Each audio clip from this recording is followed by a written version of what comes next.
Good morning, America. This is Dr. Rick again, the Maverick Doctor. Let me tell you a little bit more about this Exit Care company that Lori and I built. And I always got to include Lori's name in there because she was the most important part of building that company. She kept it going when I was ready to give up. Exit Care became extremely successful. We were moving into the majority of hospitals in the United States, and Exit Care was the model of success, doubling in value every year. Lori's health was now great and getting better. Lori was a dynamo of energy again and could do anything and did everything all the time. Just side note on Lori, sidebar, that we're so used to hearing. Lori was always working on doing something for other people. She never ever thought about herself. Even when she was nearly dying, she never thought about herself. And so one day I come home and Lori's making little pillows. Our soldiers are shipping out for Desert Storm. And Lori made over 200 pillows and little camouflage pillows. They're about yay big, something that she thought could fit in her packs. And these great little pillows, she went out to the airport and gave them out to our soldiers. And she would hand out a pillow to every soldier and say, "Thank you for taking care of our country."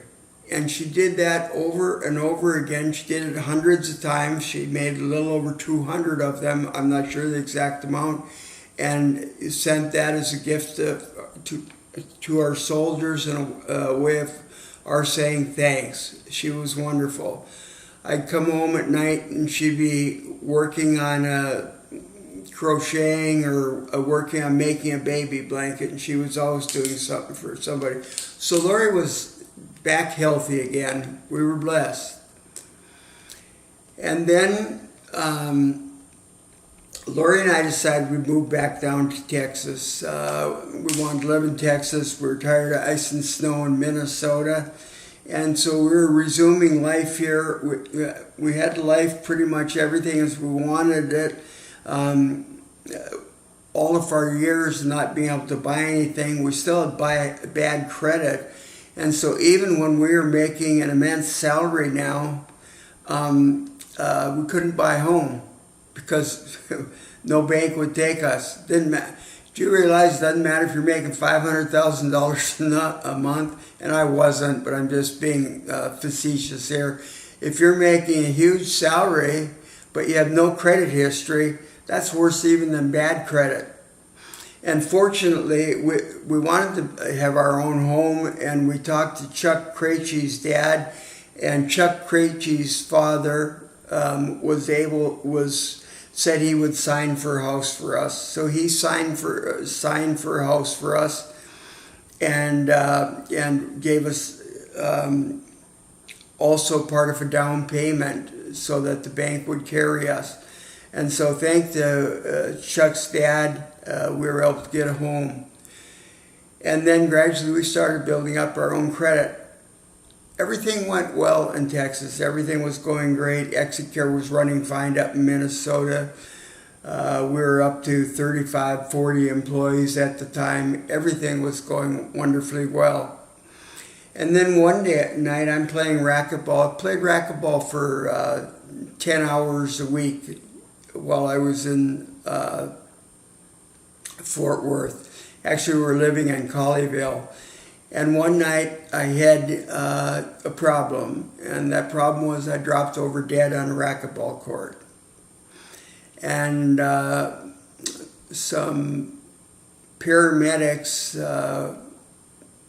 came rushing in, and they kept me alive.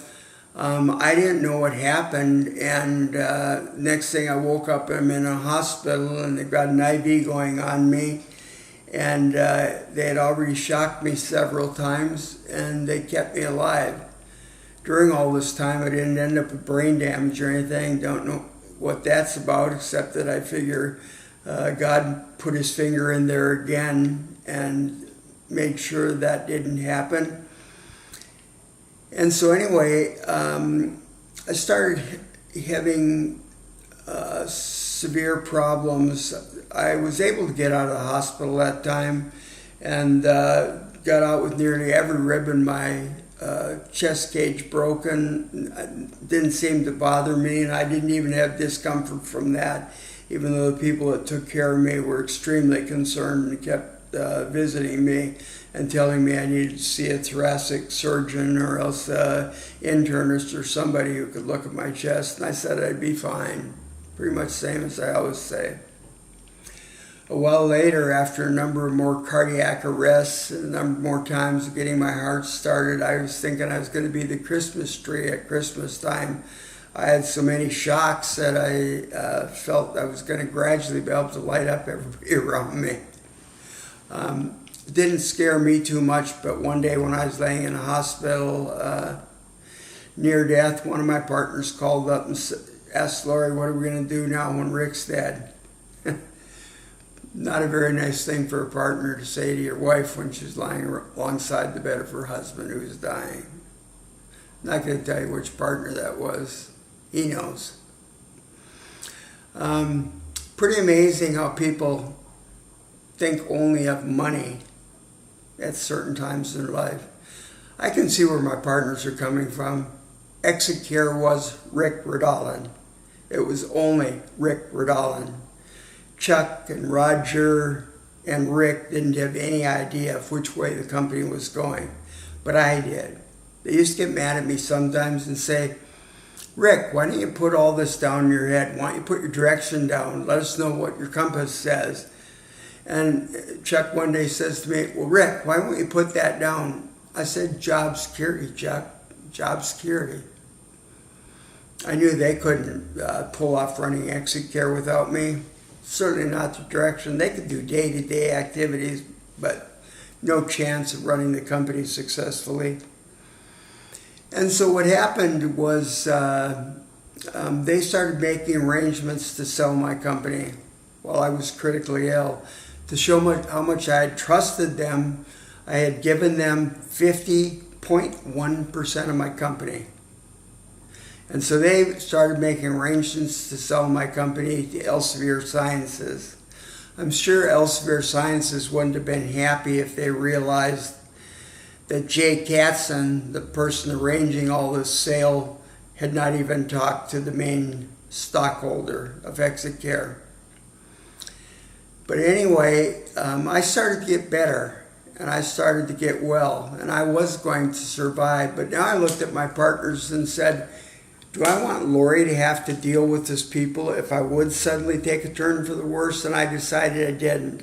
I didn't have to sell Exit Care. My partners threatened to sue me and do everything else. But I thought, you know what? It gives us enough money to live for the rest of our lives without worrying about anything ever again. We can start doing our charitable donations and do those kind of things that you're supposed to do in life. Take care of those around you. Don't worry continually about yourself. And so I allowed the company to be sold. It made Lori and I very wealthy. And then I realized that this is not the way I roll. I've worked my entire life, and I'm going to keep on working. So now I'm going to start my next company, and it's going to be bigger and grander than Exit Care. Elsevier Sciences did buy Exit Care, and you can go on the internet to see how that's doing now.